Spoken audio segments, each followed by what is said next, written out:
Scripture reading. A reading from the first book of Samuel, chapters 27 and 28. Chapter 27. David said in his heart, I shall now perish one day by the hand of Saul. There is nothing better for me than to escape to the land of the Philistines. Then Saul will despair of seeking me any longer within the borders of Israel, and I shall escape out of his hand. So David set out and went over, he and the 600 men who were with him, to King Achish, son of Maoch of Gath. David stayed with Achish at Gath, he and his troops, every man with his household, and David with his 2 wives, Ahinoam of Jezreel and Abigail of Carmel, Nabal's widow. When Saul was told that David had fled to Gath, he no longer sought for him.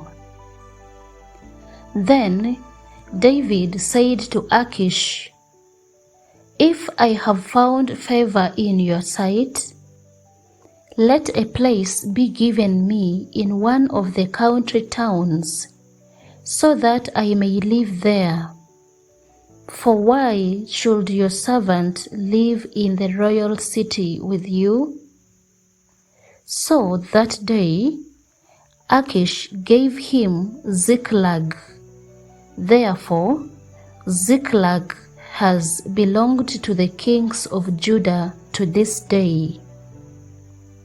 The length of time that David lived in the country of the Philistines was 1 year and 4 months. Now David and his men went up and made raids on the Geshurites, the Girzites, and the Amalekites. For these were the landed settlements from Telam on the way to Shur and on the land of Egypt. David struck the land, leaving neither man nor woman alive, but took away the sheep, the oxen, the donkeys, the camels, and the clothing, and came back to Achish. When Achish asked, Against whom have you made a raid today? David would say, Against the Negeb of Judah, or against the Negeb of the Jerahmeelites, or against the Negeb of the Kenites. David left neither man nor woman alive to be brought back to Gath, thinking they might tell about us and say, David has done so and so.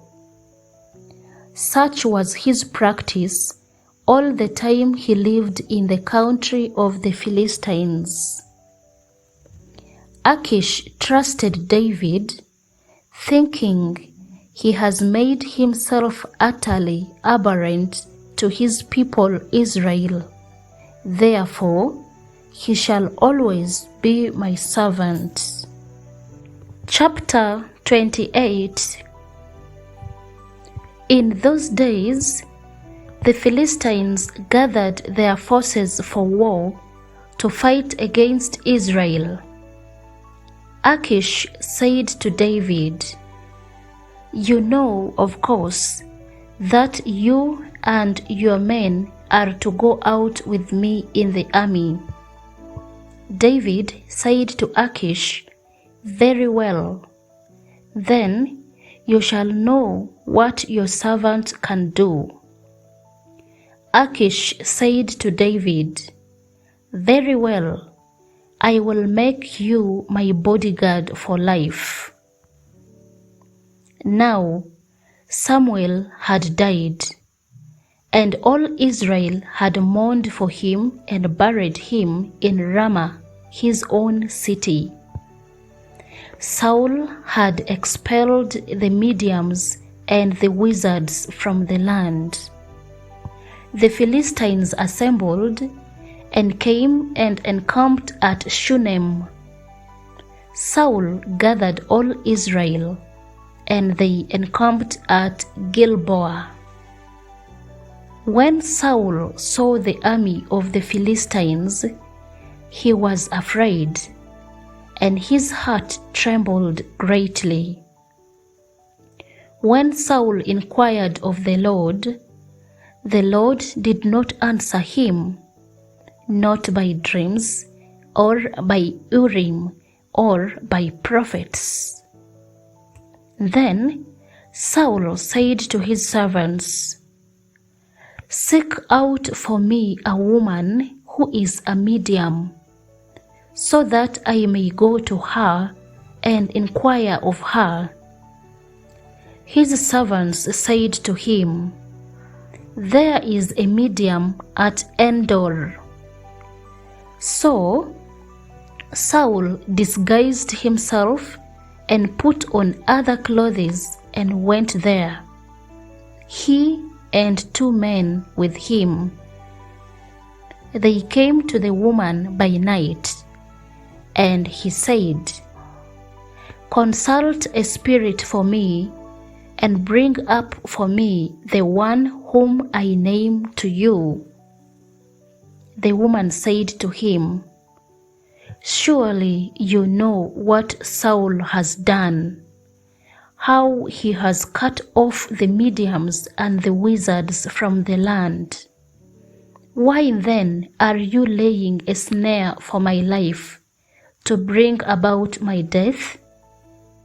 But Saul swore to her by the Lord, "As the Lord lives, no punishment shall come upon you for this thing." Then the woman said, "Whom shall I bring up for you?" He answered, "Bring up Samuel for me." When the woman saw Samuel, she cried out with a loud voice, and the woman said to Saul, "Why have you deceived me? You are Saul." The king said to her, "Have no fear. What do you see?"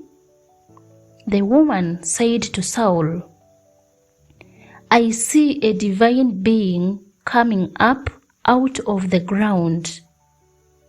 He said to her, "What is his appearance?" She said, "An old man is coming up. He is wrapped in a robe."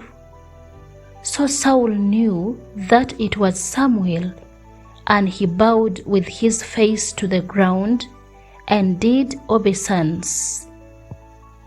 Then Samuel said to Saul, "Why have you disturbed me by bringing me up?"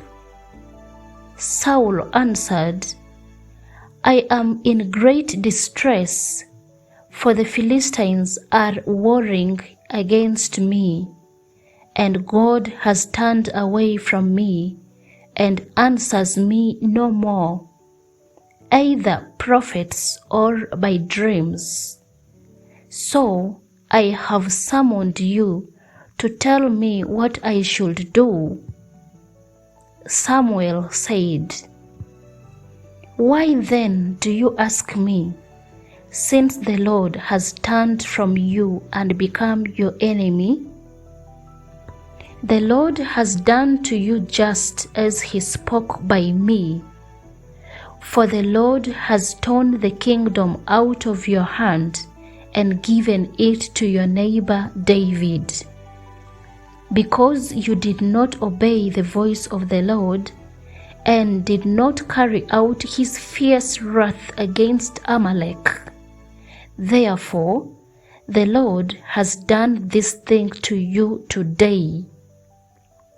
Moreover, the Lord will give Israel along with you into the hands of the Philistines, and tomorrow you and your sons shall be with me. The Lord will also give the army of Israel into the hands of the Philistines. Immediately, Saul fell full length on the ground, filled with fear because of the words of Samuel, and there was no strength in him, for he had eaten nothing all day and all night. The woman came to Saul, and when she saw that he was terrified, she said to him, "Your servant has listened to you. I have taken my life in my hand and have listened to what you have said to me. Now, therefore, you also listen to your servant. Let me set a morsel of bread before you. Eat, that you may have strength when you go on your way." He refused and said, "I will not eat." But his servants, together with the woman, urged him, and he listened to their words. So he got up from the ground and sat on the bed. Now the woman had a fatted calf in the house. She quickly slaughtered it, and she took flour, kneaded it, and baked unleavened cakes. She put them before Saul and his servants, and they ate. Then they rose and went away that night. The word of the Lord. Thanks be to God. Chapter